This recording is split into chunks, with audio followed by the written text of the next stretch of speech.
Saudara-saudari, selamat berjumpa. Selamat berjumpa dan selamat Paskah. Kita memasuki edisi masa Paskah kembali. Sesudah kita merayakan Trihari Paskah dan sebelumnya Pekan Suci dan masa Prapaskah yang telah kita jalani. Malam Paskah adalah perayaan puncak secara liturgis, tapi juga secara iman. Dalam iman kita, misteri Paskah, wafat dan kebangkitan Tuhan menjadi puncak dan pusat iman kita. Maka perayaan liturginya juga sangat meriah. Kini kita melanjutkan kembali dalam hidup sehari-hari, tetapi dengan semangat baru, dengan sukacita Paskah.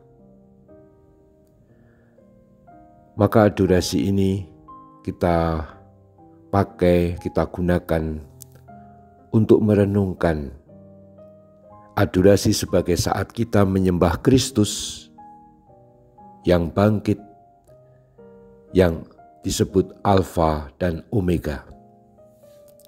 Kristus adalah Alfa dan Omega. Kristus disebut Alfa dan Omega adalah gelar-gelar yang menunjukkan Dia sebagai Allah yang lahir dari Bapa, yaitu sebagai Sang Putra yang lahir dari Bapa. Sebelum segala abad, maka Dia awal, Alfa, tapi Dia juga adalah Omega, karena Kristus juga hadir dalam seluruh hidup, dalam sejarah umat manusia, sampai pada akhirnya Dia sebagai hakim. Sebagai hakim yang diberi kuasa oleh Bapa untuk mengadili orang yang hidup dan yang mati pada akhir zaman. Gelar Yesus Kristus yang bangkit sebagai Alfa dan Omega kita dengarkan selalu dalam perayaan upacara cahaya saat penyalaan lilin Paskah. Ketika imam memberkati api dan kemudian memberkati lilin Paskah, ketika dia berkata sambil menggariskan sebuah salib pada lilin dan menuliskan huruf Alfa dan Omega pada lilin Paskah tentu saja, imam berkata begini: Kristus dahulu dan sekarang, awal dan akhir, Alfa dan Omega. Miliknyalah segala masa dan segala abad. Kepadanyalah kemuliaan dan kekuasaan sepanjang segala masa. Suasananya adalah suasana kemuliaan yang meliputi Kristus yang bangkit.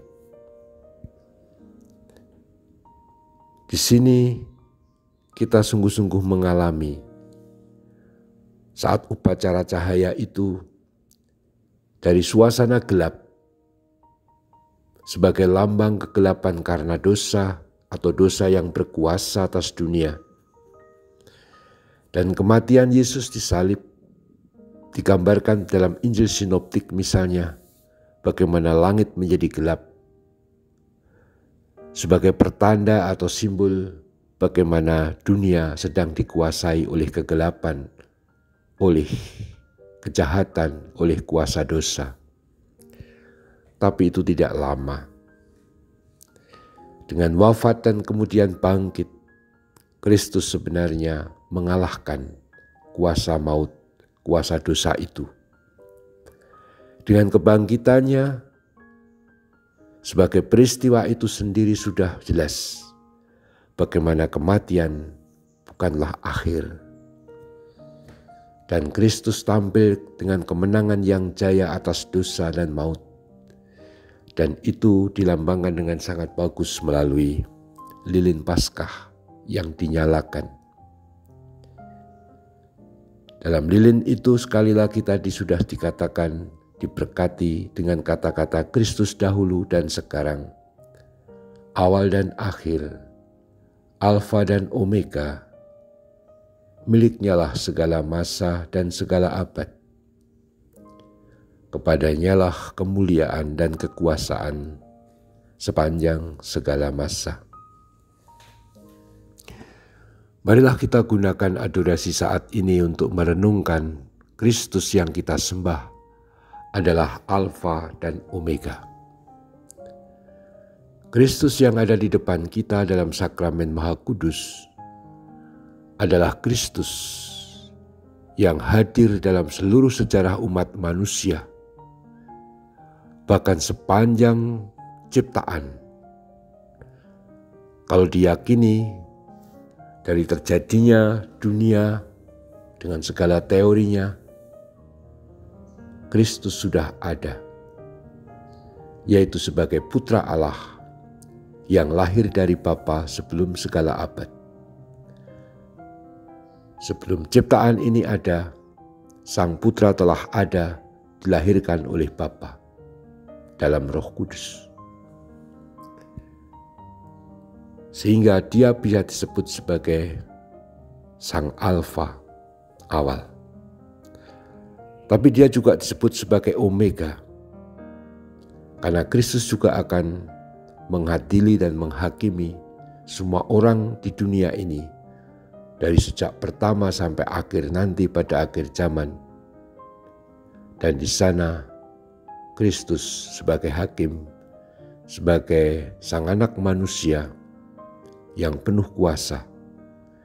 Dan itu semua karena Kristus adalah Allah. Allah yang menjadi manusia yang menderita, namun kemudian wafat dan bangkit dan mengorbankan hidupnya bagi kita. Tetapi kemudian bangkit jaya seperti kita rayakan pada hari Paskah. Justru kebangkitannya itulah Dia yang membawa awal dunia dan akhir dunia, yang berkuasa atas dunia, sebagaimana kuasa telah diberikan oleh Bapa kepadanya. Itu sekarang hadir dalam rupa sakramen Maha Kudus, dan kepadanya kita menyembah.